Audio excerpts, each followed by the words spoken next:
Lan. Ha. Penat juga nak kena hiking pergi restoran Mamat Chow ni. Sikit je lagi weh, restoran tu kat atas Aduh, aku rasa tak boleh lah weh. Alah, kalau kau penat sangat kan, kita ambil shuttle tu, lepas tu kita gerak terus atas. Tak apa, chill je. Ha? Lagi sikit je kan? Ya, sikit. Jom lah, naik je lah. Hai, tadi kan terpenat. Jom. Aku okey. Man, cepat lah Man, aku nak ambil gambar kau. Ambil je. Alah, hai main-main lah. Perempuan ni pun makan sini Jom lah, shoot. Sebelah sana pun lawa kat kau. Nampak kan? Sebelah sana lah, shoot. Slow lah. Kau macam tak chill je. Makan. Gila lah weh. Baik tu. Man, Apa? awet tu pun makan sini tu. Awet tu? Ha. Aku macam tak selesa. Kau duduk sini boleh tak? Aduh, hai. Kenapa ni? Babe. Baik tu. Man. Sihat Sihat. Asal ni?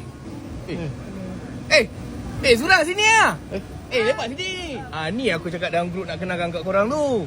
Korang dah lama sampai ke? Gelap sekejap. Sit down. Macu sah. Mana? Kau macam Tak.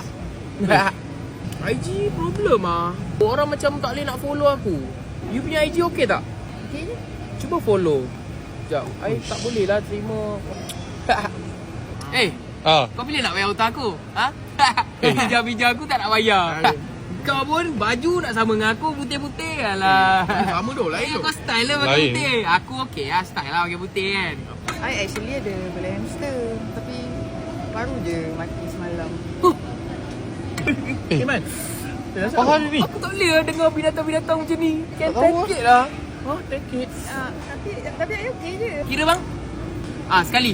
Semua ni sekali. Oi, baik dah. Oi, dia belanja tau. You datang sini. Boyfriend tak marah ke? Tak marah sebab tu boyfriend saya. Ni lah Man yang aku nak cerita dalam grup tu. Bang, yang ni kira asyik-asyik kan? Eh, Kira asyik balik.